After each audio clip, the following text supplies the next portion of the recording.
Italy has borne the brunt of Europe's migration crisis.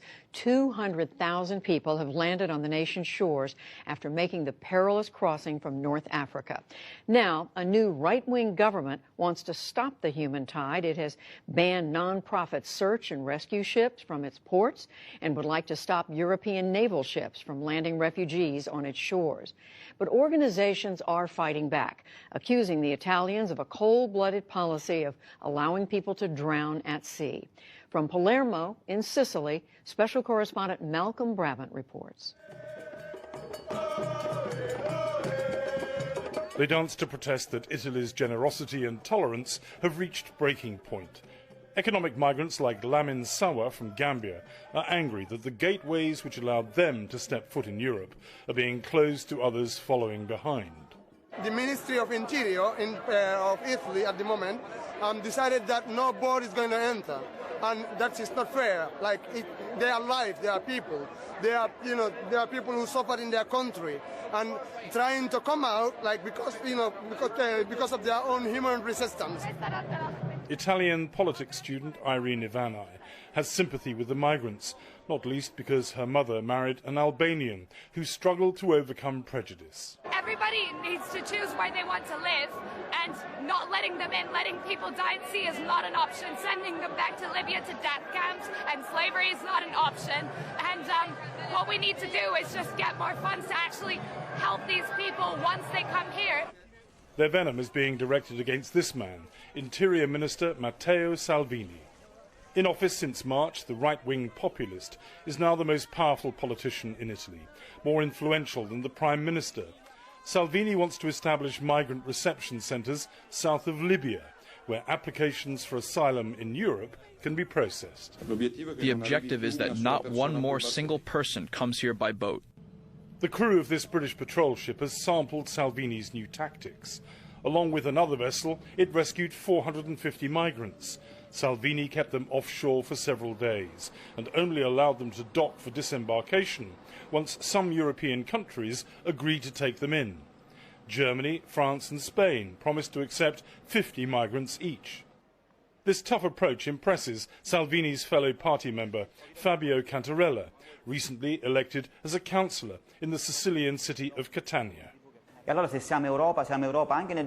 If we are Europe, then Europe must share the responsibilities. Previous Italian governments have not had the impulse to say we will not let them disembark unless Europe shares the burden.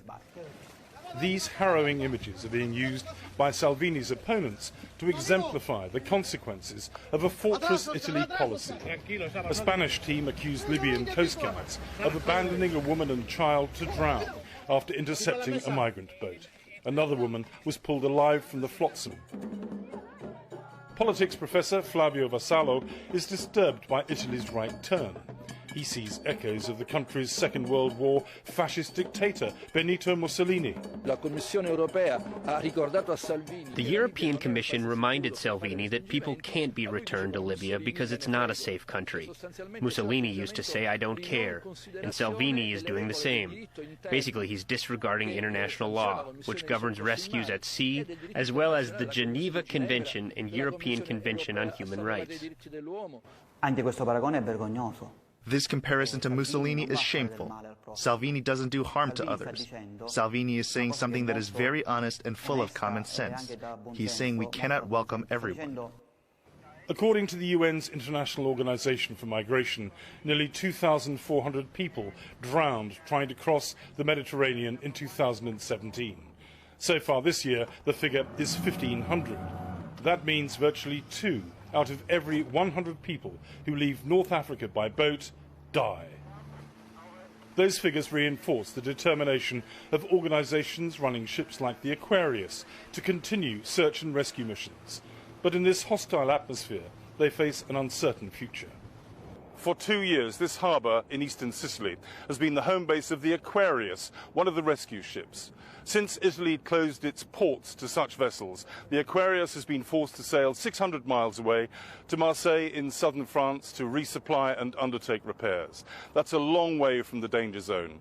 A spokesperson for Doctors Without Borders who's on board has sent us a statement protesting about the criminalisation and obstruction of organisations involved in search and rescue. In the past month, 600 people have died trying to cross the Mediterranean. Doctors Without Borders says that there has been a cold-blooded decision to allow them to drown at sea. Claudia Lodesani heads the Italian chapter of Doctors Without Borders. She's been at town hall meetings trying to urge people to reject the government's policies. Lodesani refutes allegations that ships like the Aquarius are providing a taxi service for migrants. I work in 1 year in South Sudan. In 1 year I see a lot of people dead because there is a civil war, because there is malaria, because there is climatic changing and climatic problems, so the people are malnutrition. So of course the people won't leave. It's impossible to stop the people. Look at the corpses, says Roberto Amatuna, a doctor and mayor of Pozzallo, a Sicilian port town that's welcomed migrants. He was helping to launch a photographic exhibition on the front line of Europe's all-consuming crisis. In 2016 and 17, Italy took in a total of 175,000 migrants. This year, the number has slowed down to 18,000. The mayor opposes returning them to Libya. I think that in Italy at the moment there is not a good political climate. There is a wave of intolerance towards minorities and especially towards immigrants, which in my opinion is worrying. We need to temper the minds. We cannot say that immigrants are all delinquents and murderers.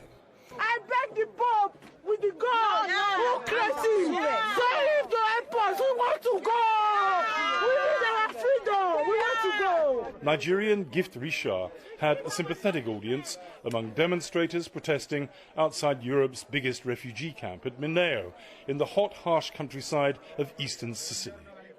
Like many others, she's been here for 2 years. Inmates complain of overcrowding, poor food, violence, a lack of funds, and an inability to obtain documentation that would enable them to work or move on. I would beg my fellow in Nigeria so for them not to think or nobody will confuse them to cross that sea to come to Italy. If they come to Italy, they are a slave here. Nobody is free. A surge in support for the right wing and their policies can be found at this bargain basement market, where impoverished Sicilians feel they are in competition with immigrants. Alessandro Locascio sells 4 bunches of herbs for just over $1. Locascio hopes that Salvini, Italy's new interior minister, can improve his personal finances. I hope so. In the end, I hope so.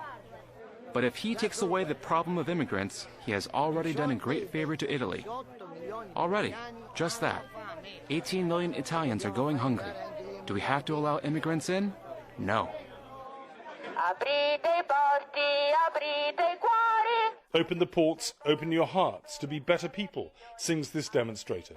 But that message is largely falling on deaf ears, not only in Italy, but right across Europe. For the PBS NewsHour, I'm Malcolm Brabant in Sicily.